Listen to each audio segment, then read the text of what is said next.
ready to get started. Let's do this. Thanks for being patient, everybody. Welcome to the People, for the People Democratic Roadshow. Are y'all ready to vote? Early voting starts today, May 2nd. Tomorrow, the early voting is closed for Sunday, but early voting lasts until May 9th, all right? So Saturday to Saturday, get out and vote. We've had some big news happen recently with the Governor Landry declaring an emergency and trying to cancel the House elections, who we're going to have up first is our House candidates for Congressional District 3, which is the seat held by Republican Clay Higgins, and we need to get rid of Clay Higgins, the worst congressman in the nation. So first I want to thank Chelsea and Carl Boudreaux for letting us use your place. Cellar Beans, wonderful establishment. Thank y'all very much. I want to thank Quentin Anthony Anderson right here working the cameras, and Bayou Progressive for organizing all of this. Also want to thank 10,000 Women. They don't have any representatives here today, but they helped organize this as well. Indivisible as well. Forum for Equality, and the Calcasieu Democrats.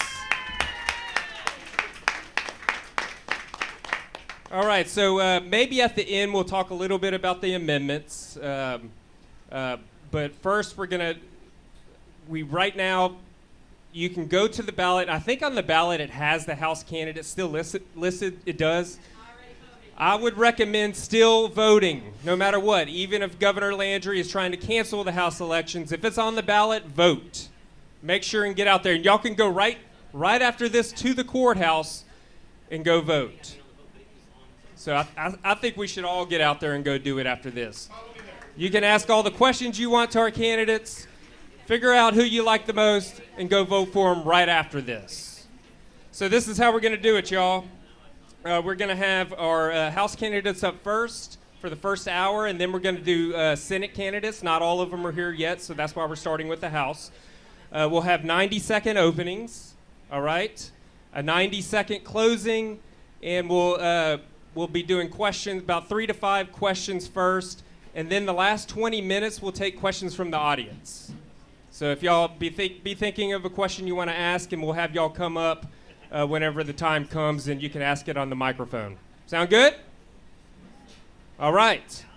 All right, first of all, I want to introduce our candidates. We have Kayla Walker, Tia LeBrun, and John Day. And I want to introduce our moderator, Theresa Schmidt. She's a legend here in Lake Charles, longtime journalist and reporter for KPLC and Political No Party. So thank you for moderating today, Theresa. All right, let's give everybody a warm Lake Charles welcome to all of our candidates. Yay. All right, let's get started. Terrific. And everybody please use the microphones for those of us who have old ears. So. Okay, first of all, this week is it on? Is it on? It is. Hello? I don't want to get my germs all over it. Okay, well, this week the U.S. Supreme Court struck down Louisiana's newly drawn congressional map to allow another black district, saying it was unconstitutional. You still can't hear? Right. Oh, that's right. I'm sorry. Okay. Mr. Day, you want to go ahead and start with your introduction? Sure. Thank you, everyone, for being here. My name is John Day, and I'm running for Congress. I'm a veteran, a father, a husband, a friend to many. I've been invested and involved in the Lake Charles, Calcasieu Parish community for a long time. I spent time in the Navy, time in the insurance business, time in the healthcare business, and time in private practice.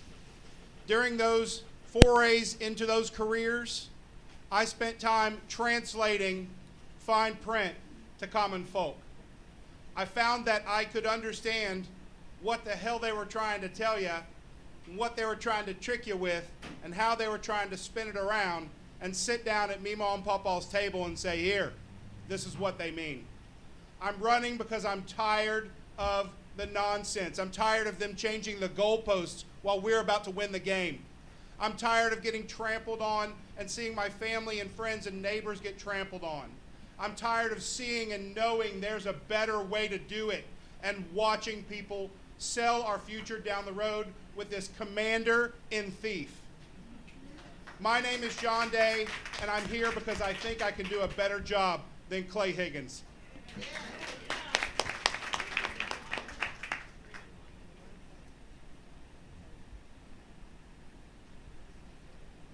Bonjour, y'all.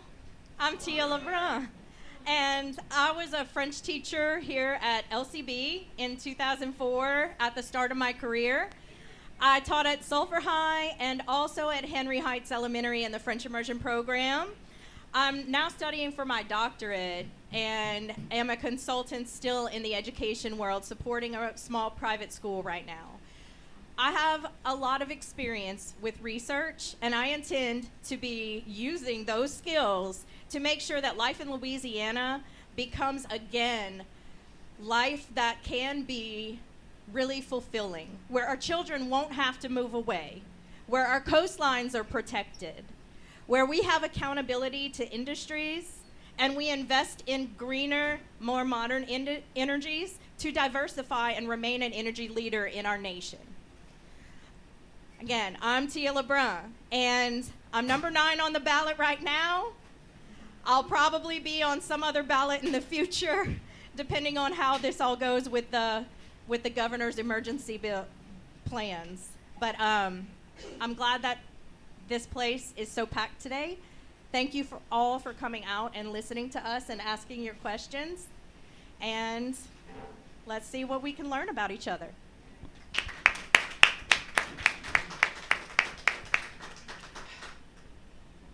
Hello everyone, my name is Caleb Walker and I am from Wisner, Louisiana.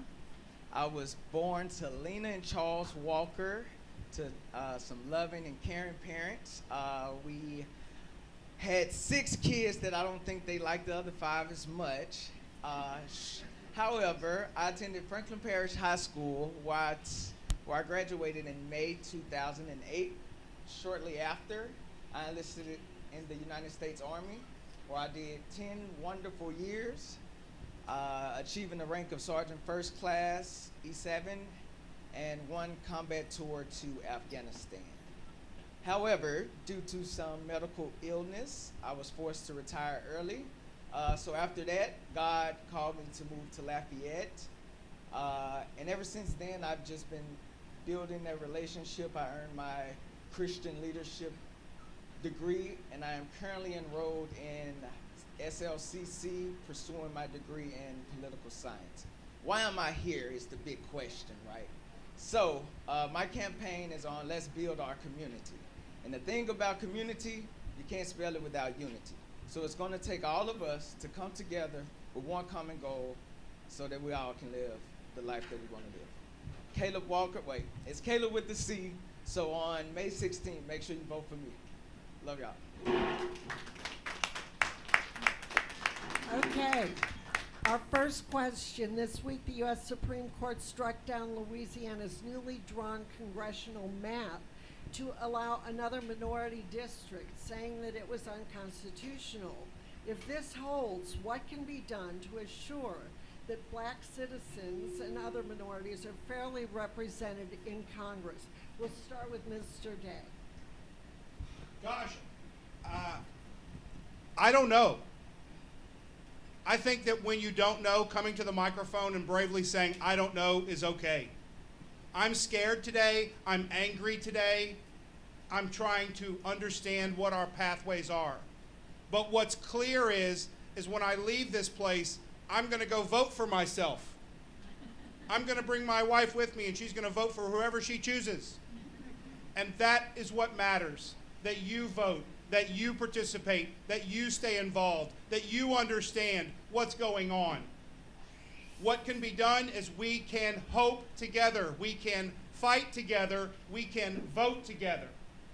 I know the attorney personally that is involved in the brief, the federal lawsuit to stop this. I am a plaintiff. I have folks that I know have voted who are helping. I am going to take my vote that I cast today and make sure that is added to the plaintiff list. I want you to know that when you vote, it's going to count. And the only way we can make it count is by holding the people that count them accountable. My name is John Day, and I'm going to figure it out. Ms. LeBrun?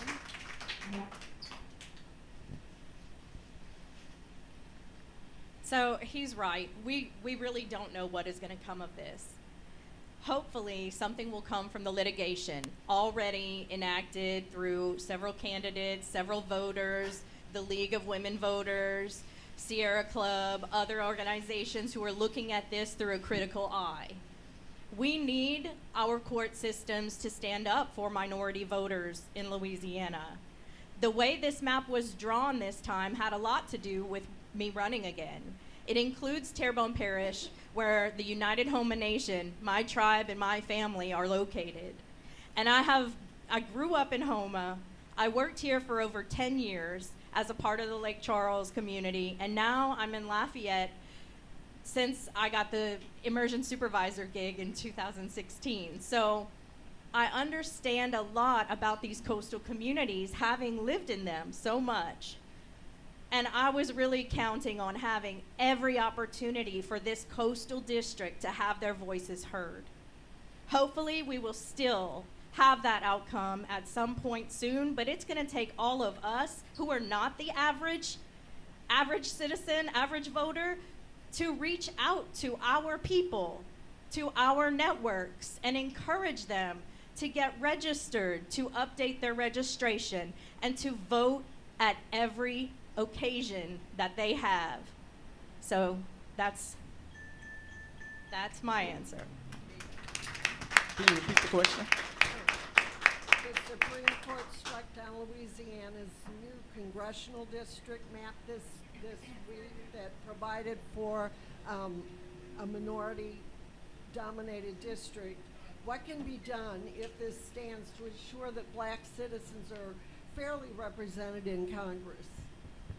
So what we have to do is unify as a party, and we don't have to look at this as a bad thing. All right? They got this one. So what we're going to do, we're going to unify. We're going to get our people together, because there are a lot of people that we missed that wasn't able to register. And we're going to have register events all over us. I'm sorry for the people in the back. So what we're going to do is we're not going to allow this to get us down. We're going to unify as a party. We're going to come together, and we're going to make this registration bigger than it's ever been. So whenever they do decide to give us a date, we're going to go to the polls, and we're going to show them that we're ready to take on Mr. Clay Higgins. Okay, our next question. Do you think the Iran war is worth what it is costing taxpayers? And if you don't, what will you do to make sure Iran never has a nuclear weapon? And this time we start with Ms. LeBrun. This unsanctioned war is not worth the dollars that are going into it.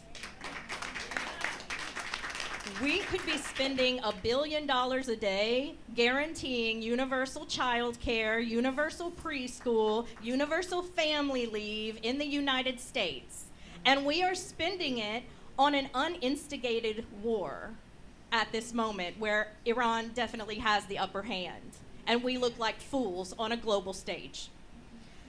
Now, with regards to Iran having a nuclear weapon, of course we don't want that. What we need to do is unclear. We have a man in charge who loves this cosplay he's doing as dictator of the United States. We need at the very least, to take Congress back and the House and the Senate in November so that we have real leadership that will stand up to him and take back our power to say, no, we will not sign our name on this limitless check for you to go wage war and kill a bunch of elementary school girls.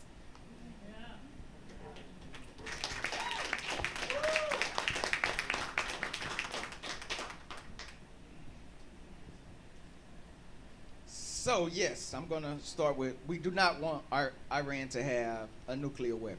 However, we did have this wonderful agreement in place before. So how about we get our team together, we go back to that, okay, because I'm gonna tell y'all something. I was in the military. It is much better to have the fight over there than to have the fight over here.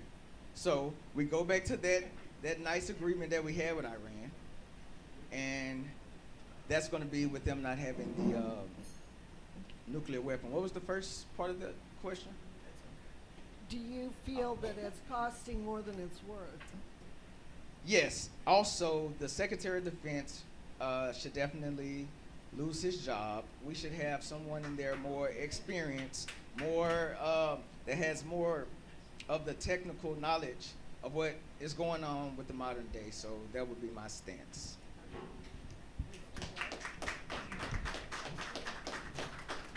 It's hard to even think about getting into the cost of what this war is, and like Tia said, what it could pay for. I think that's sort of obvious, and I don't necessarily want to harp on that. But the simple answer is what is it costing in war crimes? There are literal war crimes being committed, and when we get control back of Congress, then there should be a Nuremberg-like accountability for these war crimes. That's number one. Number two is, I'm kind of worried about Israel having a nuclear weapon. I just want to put my hand in the air and talk about that, all right? Thank you. Maybe Iran should not have a nuclear weapon with their current administration. But they certainly deserve nuclear power. They certainly deserve a right to freedom. They certainly deserve the right to have their citizens have the trappings of modern society as long as international trade is open. This war has set us back generations because of the idiocy and egos that are designing bunkers and ballrooms. We're past that.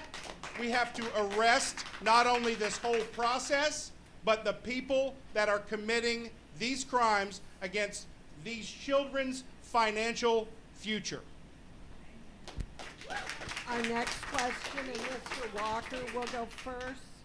Considering that Republicans usually win in Louisiana, what makes you think you can move the needle and perhaps change the balance of power?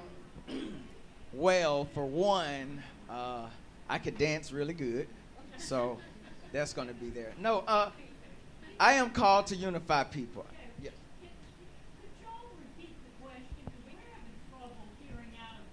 Hello.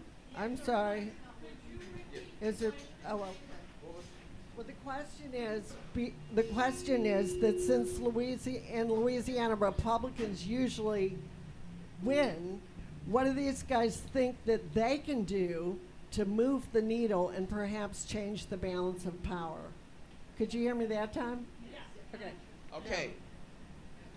So I did say a little joke, but I guess y'all didn't hear it.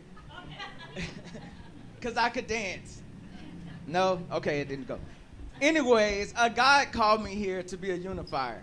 I have no problem working with someone if they're a Republican or if they're a Democrat. We have to get our country back. We have to work on our future. And we have to make sure that we're putting people in these positions that are going to keep the promises and the things that they say they were going to do when we elected them. Okay, so now it would be Mr. Day. How are you going to move the needle, buddy? So yeah, to repeat what Theresa says, how are we going to move the needle in a red state, okay? I can tell you from my personal experience, that's all I've got. When I signed up to Congress, I kind of assumed what Theresa said in that question was true. And it's true. There's a lot of Trump flags. There's a lot of red folks. There's a lot of conservative people here. But the Republican Party does not have a monopoly on faith. They do not have a monopoly on what family means. They do not have a monopoly on what any of us believe in Americans, in fighting for our neighbors and our friends who don't look like us and don't believe like us and aren't the same sexual identity as us. We absolutely have to go and build common ground. Common ground is us versus billionaires. Clay's an idiot. You don't know how, and I am sure that both of these fine, qualified candidates have had the same experience. Feel free. I'm just going to put you on the spot. It goes like this. Tell me if this is familiar. Hi, I'm running for Congress. Oh, yeah? Against Clay Higgins. Oh, yeah? See the smiles? I'm right. It works. We've got a chance. We need to convince about 10 or 20% of the people that voted for Clay Higgins to vote for one of us, and we can win. Ms. LeBrun? So, John's right. People do smile sometimes, but sometimes they say, oh no, I love Clay. And yes, there are people who love his caricature. And what I say to them is, well, you know, you get to the opportunity to hang out with him a lot more if you vote for me. So I encourage them that way. We break the ice, they laugh like you just did, and then we can get past that hump of them liking Clay and talk about real issues that affect us on a daily basis. Now, right now, I don't know if you have all seen, but people are pretty pissed off in general with how things are going. They are pissed off that it's taking $50 to fill up their gas tank. They are pissed off that all of our groceries have not gone down in price as promised. They are seeing this war and us spending all this money when our health care premiums are about to go up right after the election. So people want something different. This is our opportunity. And knowing that none of us is a professional, lifelong career politician, all of us are new, fresh ideas that could help ordinary, everyday people. So I'm encouraging you, of course, to vote Tia LeBrun, number 9 on the ballot, and whatever number I might be in the future. But all of us would be better than Clay. Okay. So, keep going with the questions. Okay. We have an insurance crisis in Louisiana with health, house, car, and life. Families are paying an increasingly large chunk of their income for insurance, yet the insurance company's strategy seems to be to do everything they can to minimize payouts on claims. What can you do to hold insurance companies accountable and help consumers get what they pay for? Mr. Day. Oh, wait. Is that right? I think that's right. Yeah. Okay, sure. We'll all go, and I'll go now. Insurance is a necessary evil here in Louisiana. That's the way we look at it. I spent a lot of time in a few different forms of insurance, and I remember the first time that I handed a lady a $12,000 check for a $35,000 house. I was out of that game. I could not represent that anymore because I was the representative. Now, I don't know how many of you people live in a $30,000 house or have seen a $30,000 house, but that just means they were on the line of poverty, and there are millions of Americans and hundreds of thousands of Louisianans who live right there. What we need is federal oversight and influence into some of the state policies that allow these insurance corporations to predatorily market to you. They predatorily market to you, and then they have by design systems that deny and delay your claims. These are actionable items that we can go in. They fought them before. There's dozens of cases in court over both of those issues. And the simple answer is raise your hand if you want to get big money out of politics. I spend my time calling people all day. I know I do. Okay? The simple answer is that there's a lot of lobbying going on at the state legislature by these insurance companies, and we have to stop it. Okay. Yeah.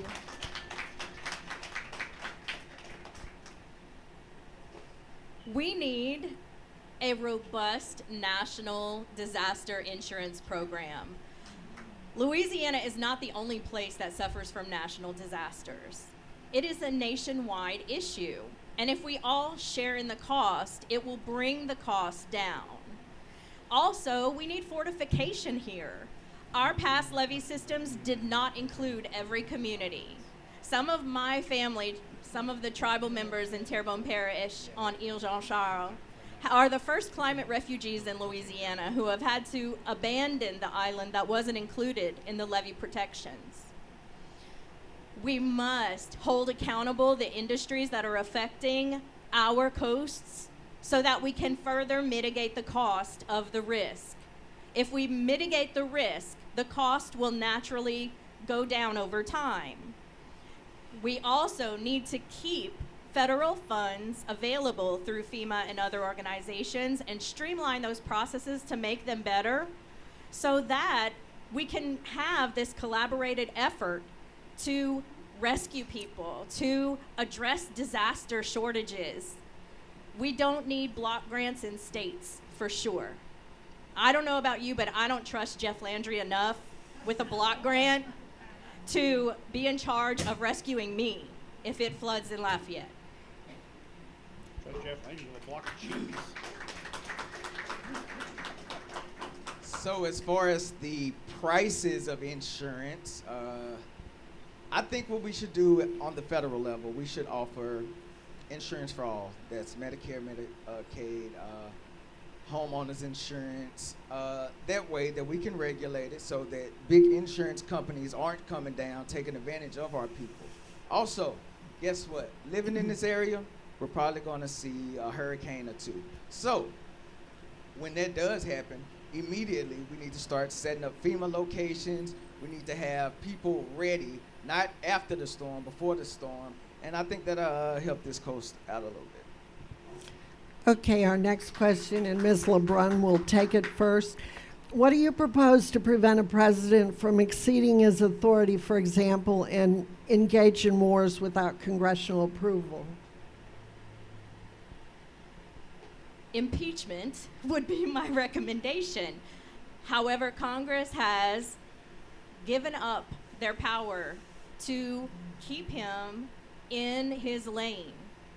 And with that comes just our voters. It is all of our responsibility to change our representation to people who will hold our branches of government accountable. All of them. Our courts are out of balance.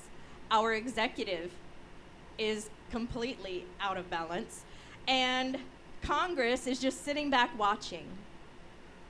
We have to have better representation, focused on practical, real life solutions for everyday Americans, not on pandering to some 80-something-year-old who will not likely be with us to suffer the consequences of his actions.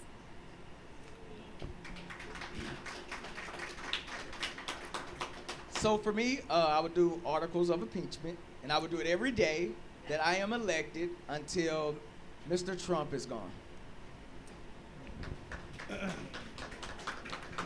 So what we need to do is very simply take back the Article 1 power of Congress. I've said this at other forums, and I'll say it here, and I'll use my time to do it. I helped raise 4 kids, and I don't blame a toddler for pooping their pants and screaming. I just don't. That's what toddlers do. We have a toddler in the White House. He's pooping his pants and he's screaming. Okay? He's not serious anymore. This is all ego. It's going to be... mark it down. John Day said they're going to add a 5th head to the Washington Monument. It's coming. Okay? What we need to do is we need to bring back Article 1 power. The number one human being that I hold responsible for the distress in your lives and our lives right now is a guy by the name of Mike Johnson. Okay? Because Mike Johnson, if he wanted to, could stop all of this. And here's what I propose that I would do about it. When I'm elected to Congress by whatever goalpost they try to move, once I cross that line and I am your representative, I absolutely will attempt to impeach. I absolutely will be a part of the Congressional House caucuses that take the Article I power back and hold these kinds of trials, because every once in a while, they like to make a mouthy freshman Speaker of the House, and I'm ready. Now we are going to have questions from the audience. Is anybody ready with a question that they would, if so? Let's see, I think, are they supposed to come up right here? I don't see a mic, or use this mic perhaps? That's right there in the back. Oh, Testing.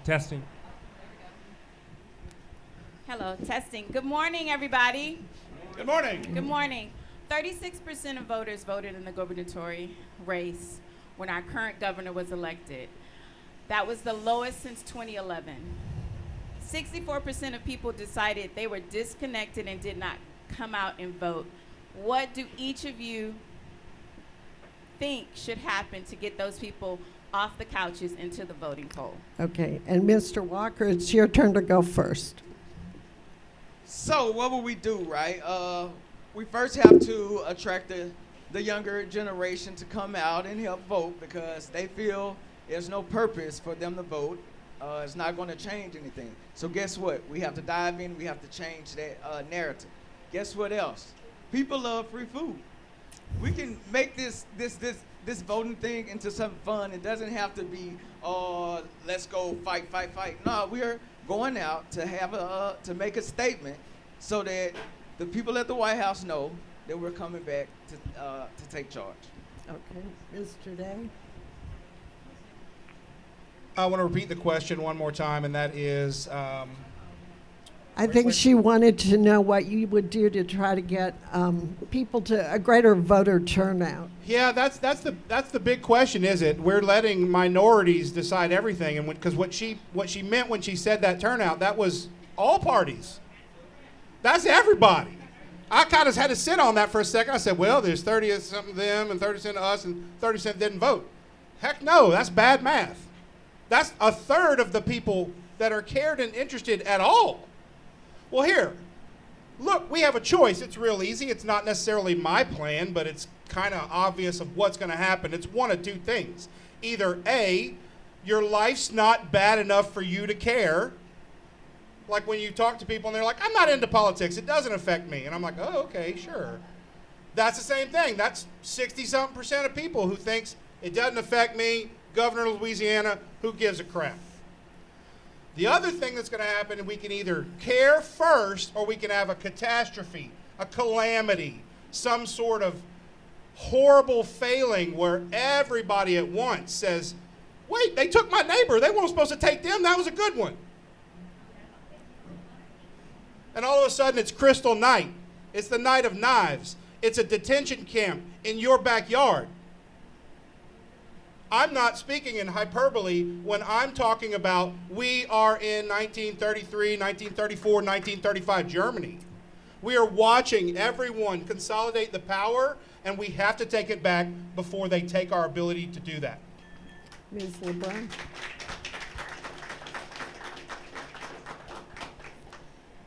Voter apathy has been trained into us in Louisiana. People have told us our whole lives that our vote really doesn't matter that much. They've already decided. That kind of indoctrination from youth to adult affects how people feel about their stake in our political environments. Now, to get people out right now, all I can say is it's on all of us. It is every individual's onus to find people who aren't engaged and engage them. For the future, we need our national election day to be on a Saturday. We need free public transportation provided on election day.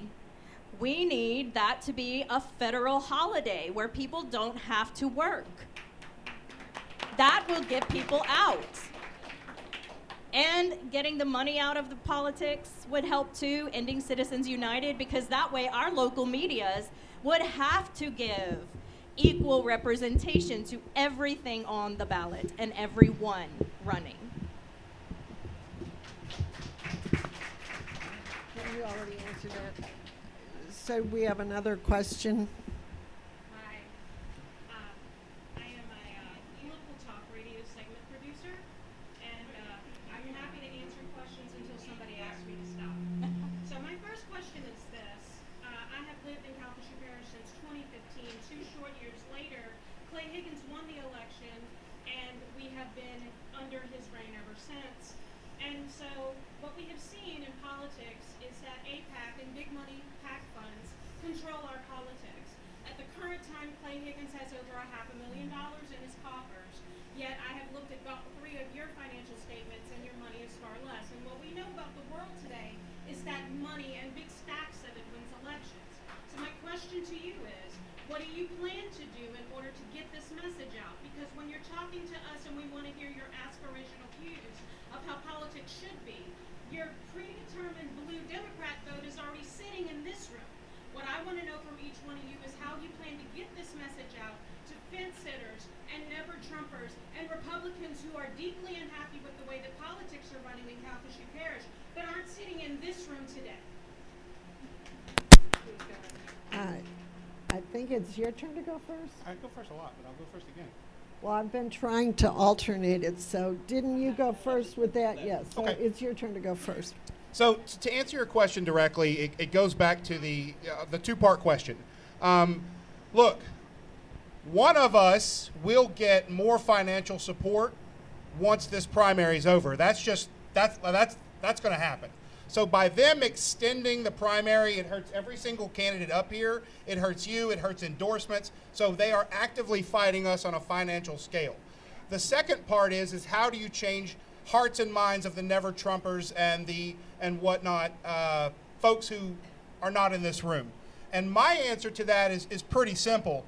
I went up to Arkansas to visit a relative that I did not know had remarried someone who, when I walked into their house, they had 4 screens on the TV that were all right-wing screens and a big gun cleaning area and Steve Bannon. And we sat there for about an hour before we had to excuse ourselves. But I've been in those conversations, and I've had someone look at me and say, well, I'd vote for Trump again. And if he's going to run, I'm like, well, he can't actually. What were you saying? And they'll look at me and say, but I'm tired of Clay. He's an idiot. Did you know he held a gun to his wife's head? Did you know he was 6 figures deep in child support? Did you all know all this stuff? So I believe that the division, the enemies is not there. I think there's a lot of women and men and people out there that are tired of it. And they would, and I've had told to my face, well, I guess I'd rather vote for a Democrat I know and trust than the Republican I don't. Ms. LeBrun. It is true that we have people and corporations waiting to fund whoever gets through this primary. One of us will be better funded. Now, it's up to everyone to help support us at this time as well. And if it's been that we don't have enough money, it's because the citizens haven't been looking for candidates and actively supporting campaigns. And we are doing our best as candidates and teams to get out, but I don't have the luxury of not working right now. I am working full-time as a consultant in an educational setting. My team has their limited time off as well. It's great if we get out to 2 cities in a weekend, like this one, where I was in Homa yesterday and I'm here today. So that will continue. We will be representing ourselves to multiple communities of people, and not always like-minded people. Festivals are an opportunity. We have other organizations that have mixed membership that we will be reaching out to, and the endorsements that we get will help to spread our name. So that's how I am going about this campaign. And once we get through this primary process, we will see that there are entities who want to eliminate Clay from the Freedom Caucus. They want him out of the way of future energy projects. They want him out of the way. So we will be there to take his place.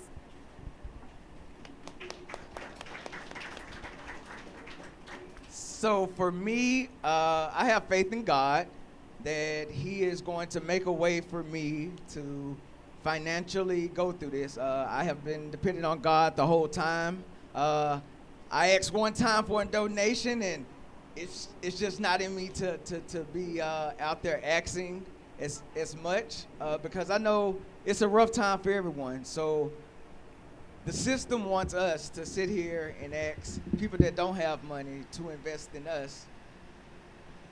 It just don't seem right. So what I've been doing, I print my own flyers, I make my own shirts, I do everything at home. And if elected, I promise that I would never take any PAC money, any type of international money. I will stay true to the people of South Louisiana. I just want to ask a quick follow-up. What will you do to reduce the influence of big money in this race? Is it me first? Yes. So I have a pledge that I made weeks ago to never take any APAC money or any foreign influenced money that has no humanitarian goal. I have also pledged to not take any more than $200 from any energy industry, which I doubt I'll even get offered money for them, because I am looking toward a future where we marry our traditional energies with newer, greener energies and support a healthier Louisiana coast. So by each of us personally pledging to do that and sticking to our principles, we will see others do the same. Now, 100% of our current representatives have APEC money in Louisiana. So 100%, Democrat and Republican, and that's important for you all to know. But this candidate, that is not going to be a go for me.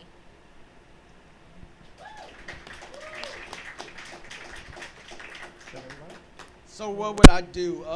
We just got to change the narrative. I'm pretty sure that a lot of people don't think that the way that I look or the way that I dress that I'm going to be able to beat Mr. Clay Higgins.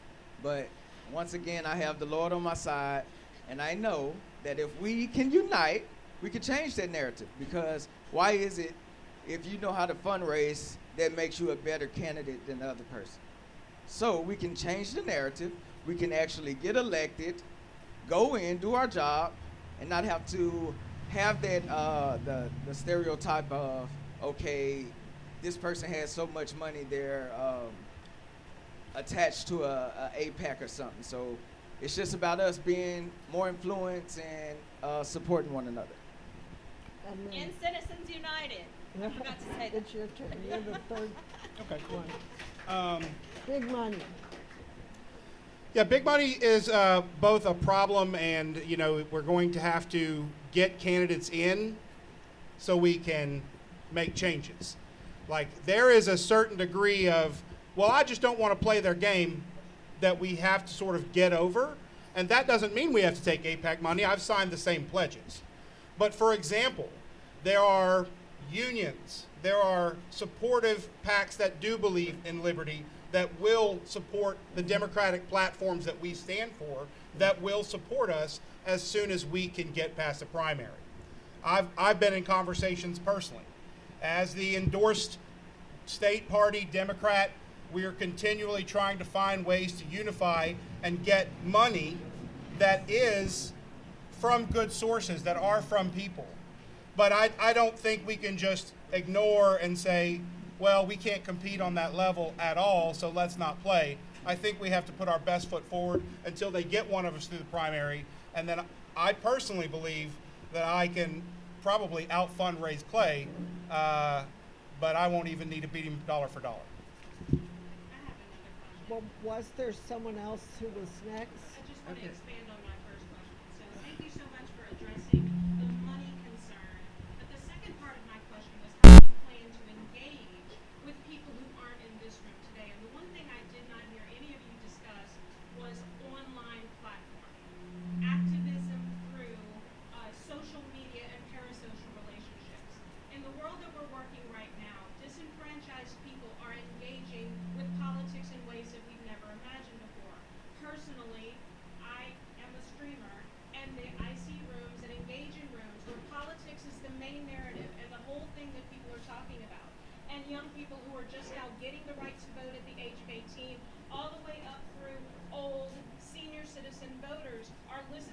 messages from people like Hassan Piker and other strong leftist and democratic voices. People are getting their political messages in ways that don't include necessarily sitting in coffee shops or going to festivals. And in a world where time is a concern and your other job conflicts are going to be problematic, do any of you plan to show up on any streaming platforms, engage on social media in a more meaningful and direct way, engage in a debate, whether it's with Clay Higgins or in an online streaming platform where thousands and thousands and thousands of people are getting political messages every day?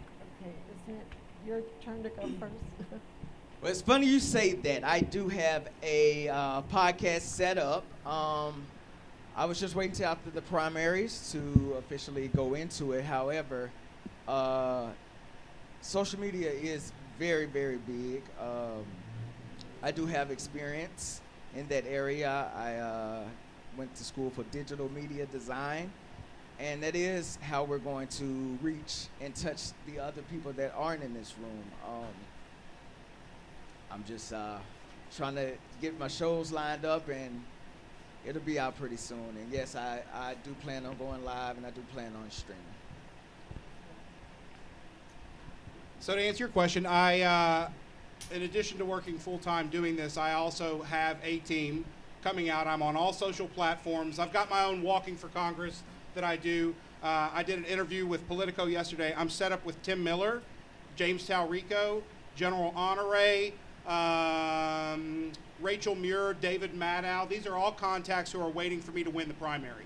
So I've also reached out to a couple of TikTok streamers and a couple of Twitch streamers. We've got those interviews set up over the next couple of weeks to engage the youthful folks, the people that follow these platforms. I agree with you. That is one way we can combat that money, because with an active engagement, my campaign is actively looking for these opportunities to engage people on Twitch, because the simple answer is, if you want to win an election, you have to meet people where they're at. And I believe what you're saying. I've been told, I'm 50, which is, you're old enough to run for Congress. You're young enough to run for Congress. I don't know where I fit in that part, but all I know is that I'm getting educated by professionals on how to reach the maximum number of people that can potentially impact the vote, and we are doing that actively and paying for it every day. So if you hadn't seen me before, I am LeBrun for LA. I follow you on Facebook. That's my handle. That I am active on TikTok. I just started a Substack. I have a good following on Blue Sky, Facebook, Instagram. So it's building, and I've been active on there since 2022, but independently. And I have some recent volunteers that are coming on board to support those efforts. But that's just I didn't even think that needed to be said. We are definitely going to be on social media. Yeah, I watch your engagement, though. It's extremely low, and you need to get out there and do more activism. And I'm going to say one thing to the entire room before I step aside and let this lady. In this R+22 district that we all live in, I want you all to know that Democratic voices are here, and we all need to unite together in order to get the right person in office and get rid of Clay Higgins. Don't give up. Show up and vote. Woo!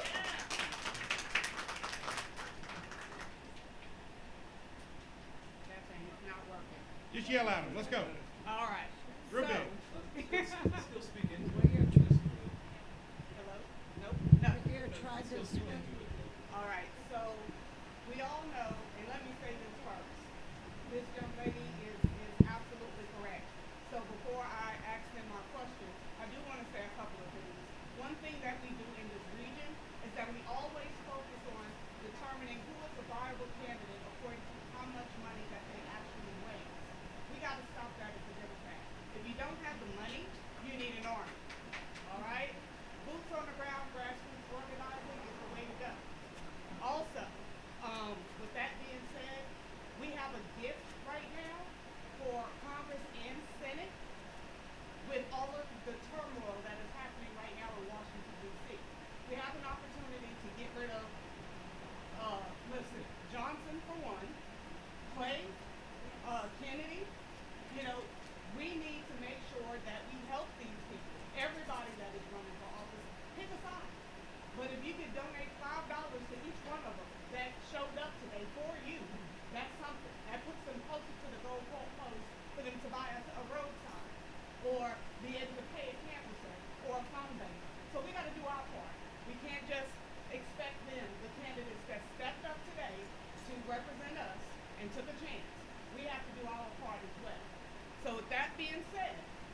This is a policy position. We have a tendency to elect yahoos because we like them or they're saying what we like to hear, like Clay, right? So with that being said, this is a policy position. Louisiana, particularly District 3, has always been left behind with the fact that we may always have a hurricane in our midst. We know that coastal erosion is a real thing. What is your plan to merge old energy with new energy in order to make sure, one, that we are prepared for future hurricanes and storms, because we do not, right? So that means our warning system is getting lower and lower for us to be able to evacuate.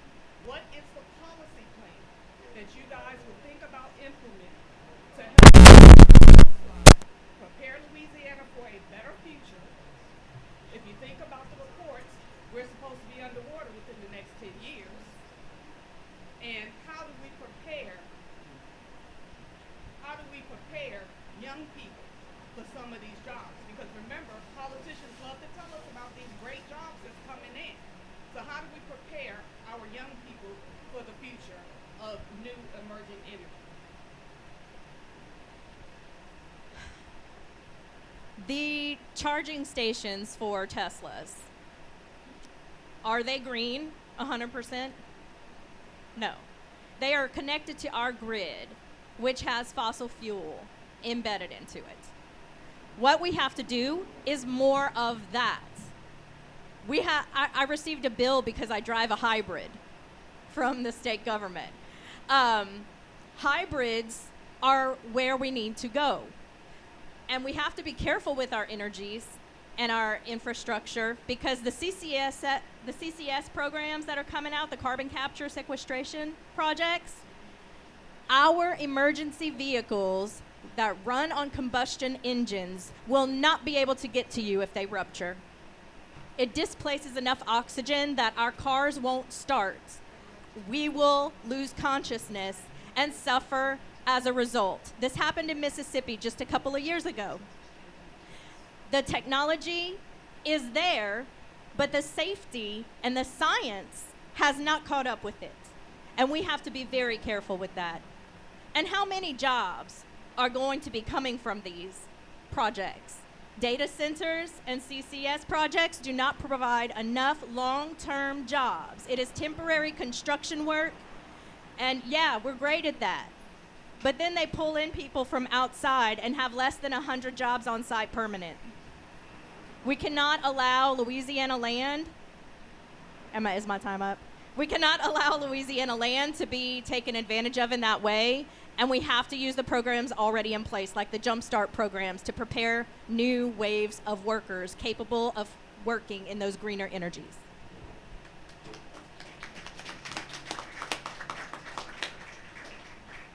So, to combine them, I don't think that's going to be a problem. What we do need to realize is AI, right? It's coming. We don't have to be afraid of it.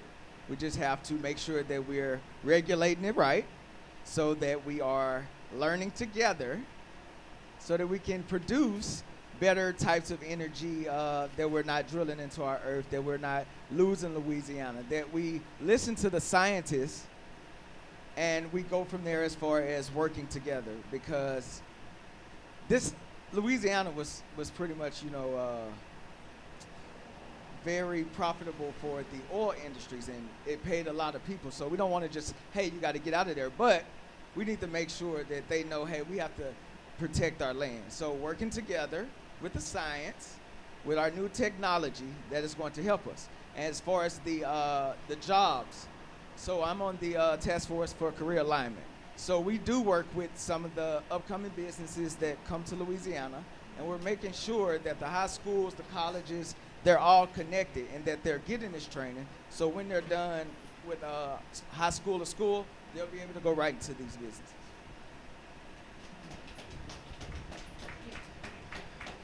I want to focus on the part of your question that was about Louisiana here and about hurricane preparedness.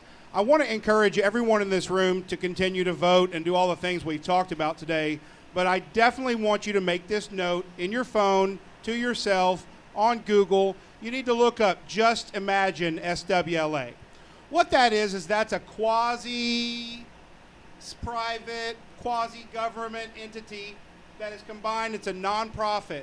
And what they do is they're looking at things like coastal erosion, energy renewal, energy combining, building affordable housing, making sure the drainage and waterways are run properly. And they're doing this at a 50-year scale. That's the difference. That's literally the difference. Everything that we do in politics and government is simply for the next election, for the next election, for the next election. I'm over it. We need long-sighted plans, not short-sighted plans. Please leave here and Google Just Imagine SWLA. See what Jill and Rock and the people over there are doing, because they're doing what needs to be done. And how we prepare the education, we got Sewella right here. We take and we reinvest in Sewella. We reinvest in McNeese. We reinvest in the public education system here to produce the kind of leaders that want to stay in Louisiana with the opportunity they need to do so. My name's John Day, and I'm running for Congress. Now each candidate will be allowed a closing comment. Why don't we start with Mr. Walker this time? All right, everyone. I'm not as nervous as I was earlier. So my name is Caleb Walker. And what can I say that is going to leave you guys amazed and like, yes, he is the one. So I'm going to do that by telling y'all that if there was ever a time that we as a community was going to come together, organize, and get behind someone, this would be the time. Because people, this is going to be our last opportunity if we don't do something now. And who better else to send than me, right? I'm a loving person. I love people more than anything in this world. And I know that God sent me here for a reason, not on my own, but for the people here of South Louisiana. So whenever they give us a date, vote Caleb with a C for District 3. Love y'all.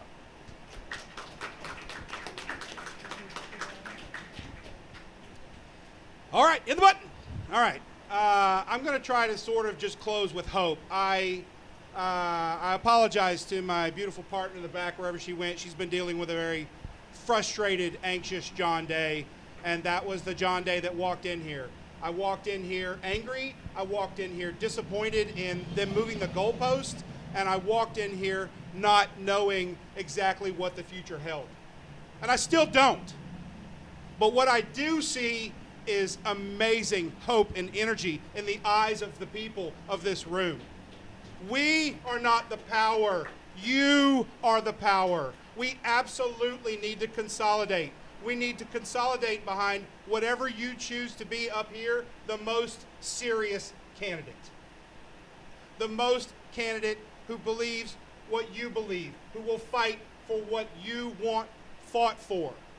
And most importantly, you need to consider someone who can actually stand toe-to-toe with Clay Higgins in an election in all the ways. Fundraising, policy, beating the crap out of him because he's dumb. I didn't know how to phrase that any better. I'm honest, I'm here, I'm genuine, I'm going to continue to say what I think and feel. I'm going to continue to be accountable to anyone who will give me the honor of holding me so.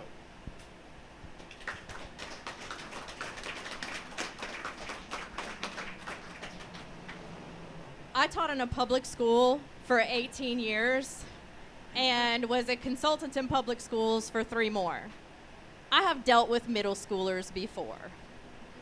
Clay Higgins will not be an issue. And I believe that the research background that I have makes me able to evaluate and plan in a way that is structured and long-sighted for District 3. So, I'm Tia LeBrun, and j'apprécie votre temps aujourd'hui. Thank you all for coming out and being here, and if you have any recommendations for increasing all of our engagement, we'd love to hear them. All right, let's give it up for all the candidates of CD-3. John Day, Tia LeBrun, and Caleb Walker. Thank y'all so much for coming out today.